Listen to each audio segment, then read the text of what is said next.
आंनि अबस्था नै एमान खुजात्रा दिनैनि दिनाव नै सैमा हासुनाय नुबोखादोंमोन आं ये सब क्या देखना पड़ रहा है अच्छा है मैं अंधा हूँ केमेरामेना बबाव थायो नुवाखै केमेरामेना ओइ बारियावसो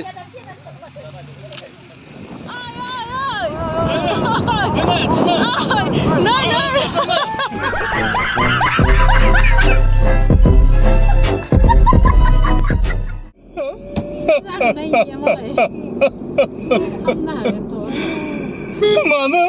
नागारना थांखो नों फंबाय ओइ फंबाय आइ फुला गाना ओंखारदों फंबाय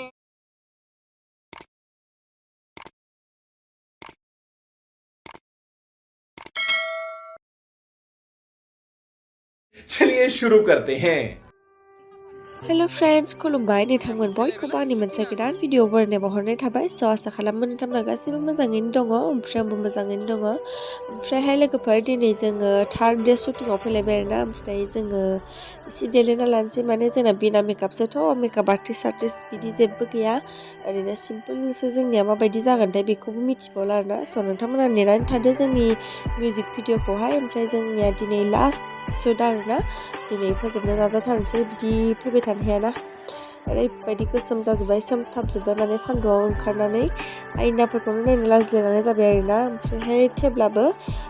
शुटिंखौ दिनै फोजोबथारनोसै आरोना ओमफ्रायो जि मा खालामो नोंथांमोनजों आङो एसे शेयार खालामलायनोसै दिनैबो जिहेतु लास्ट शुट नालाय ओमफ्रायो नायलांबाय थादो बिदिब्ला नोंथांमोना आंनि दिनैनि भिडिअखौहाय ओमफ्रायो आंहा गगा मोनसोबाय आरोना दै मा होनोमोन फ्रिजआव दोननाय दै लोङै लोङैनो गन्थंआनो नारथेजोब्बाय आंनिया स' दायो नायलांबाय थादो नोंथांमोनहा थालिरावनो जोबलाबाय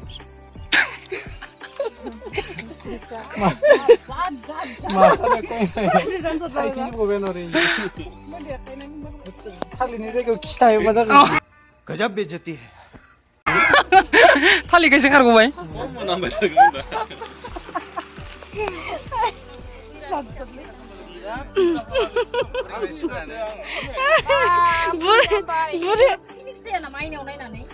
साइसआवसो ओरैनो नामावसो बुरिदो बैसोआवथ' बुरियाखै अरे कहना क्या चाहते हो साइसआवसो ओरैनो नामावसो बुरिदो बैसोआवथ' बुरियाखै मा होनना लानांगौ आंलाय लायाखै होनबा आं सोना होगोन ना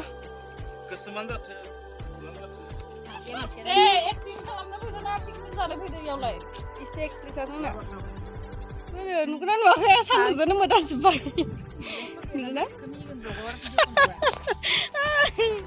माबा दिनै फोजोबनायनि खोथायानो ओरै गासैबोथ' फाय माबाफोर होलांलायनोसै जों खामथाब जानो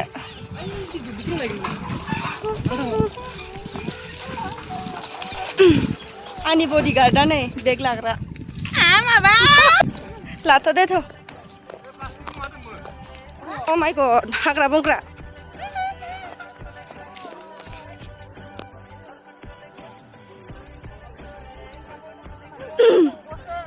ओइ सल'खन सोमखोर सोमखोर साहा बिलाइयाव होननानै आंखौ थिखांखादा नुयो होबाय जोंनाय सापात गेजेर गेजेर ओइ सापाता फिथाइ थायलायो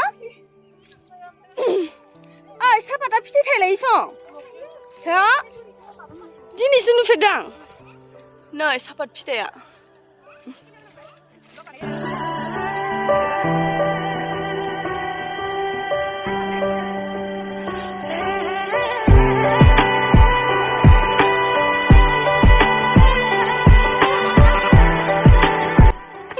सिगांलाय मानो फैसा नोंजोंलाय कि लय थाखाबो तो मबाइलल' दांबानो रोङाय मार गिलिर नामा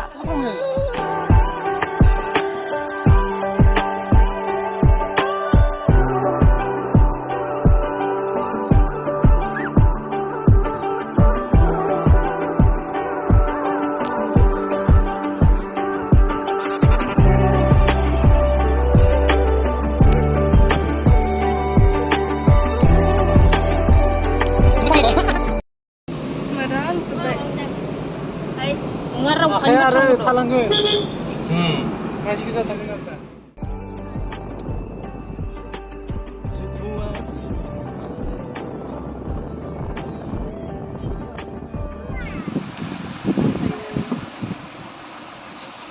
मेकआप खालामनायखौसो होदों माथो फट' खेबाखै आं भिडिअसो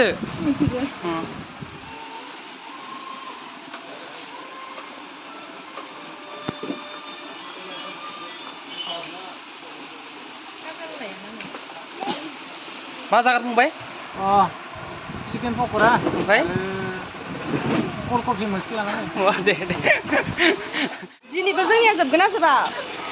जोबगोन ना जोबा जोंना दिनैबो टेनसन लानाङा एक्ट्रिसफोरा मार साफा साफा नै नुवाखै सासे नांगौ खिथावाबो जागोन दे थाथारनि साफा जानांगौ नुनाया मालाय केमेरायाव साफा मानो मोजां मोनो बिदिब्ला जों खोमा सासे आरो मिथियाहाय नेसारेलावनो खेबो आङो नेसारेलावनो खेबो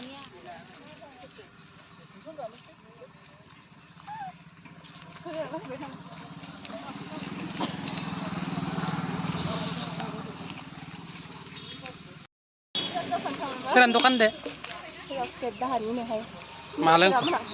मा लोंख' जोब्बायना इयाव सुदा रकेट लानि दखाननि रकेट लानि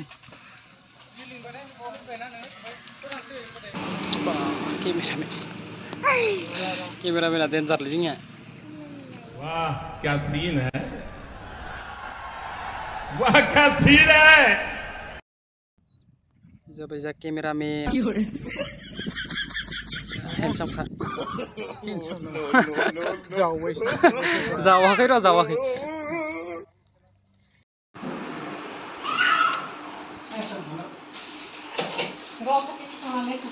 दे मानो खनसे दे इखौ बोखाथ' नै जा रानिया रिल्स एक्ट्रिस ना माजो बानायफाबाय थायो मीनाक्षी रामसियारिनि फिसाजो रामसियारिमोन ना राजानोसा मबाइलाव नुयोना नोंखो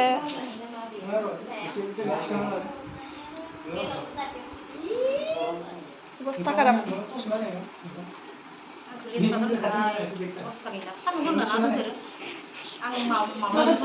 ना गोरान औ आं खोन्थो इथिंजाय माबायानो साननानै हाबफैजोबो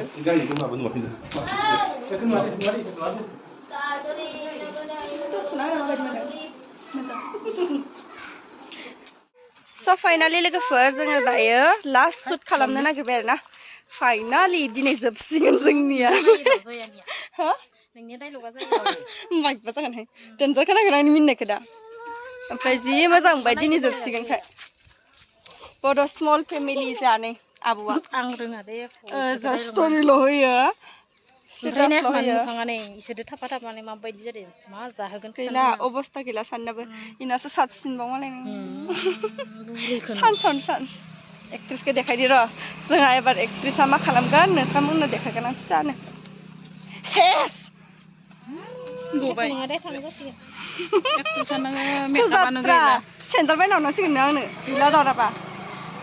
इयो एबार जोंहा प्रप'ज खालामसिगोन आंनि अबस्था नै इमान फुजात्रा दिनैनि दिनाव नै सैमा हासुनाय नुबोखादोंमोन आं दै थैबाय आं सेन्डालानो जना होबाय आंना नै लास्टनि लास्ट जोब्बायना जोब्बाय दे गोसोम जालायबाय नोंनि ग्लासा इनि ग्लास मिथियाथ' लानो मोनाखैमोन लादो ग्लास लादोबा केमेरानि ग्लास अ बाय बाय दिनै जोब्बाय जोंनि लास्ट सुदा सान्थि मोनलायबाय जोंहा हेडआ नै बायदेवा हेड मा खाथियाव खुदो बाय बाय होनदो दिनै जोब्बाय लोगो मोनथ'ला ओमफ्राय आरो साननैसोनि उनाव लोगो मोनबावगोन र' नुदोंना बाय बाय और अगर तुम लोगों को ये वीडियो पसंद आई तो यार लाइक मार दो और नहीं आई तब भी लाइक मार दो क्योंकि फर्क नहीं पड़ता सही बता रहा हूँ फर्क नहीं पड़ता बस लाइक मार दो और अगर तुम लोग नए हो तो सब्सक्राइब करो वो जो लाल वाला बटन है उस पर कुछ भी फेंक के मारो ये माइक फेंक के मारो ये कैमरा फेंक के मारो मैंने उल्टा बोल दिया लेकिन मुझे फर्क नहीं पड़ता है बस सब्सक्राइब करो मुझे नहीं पता।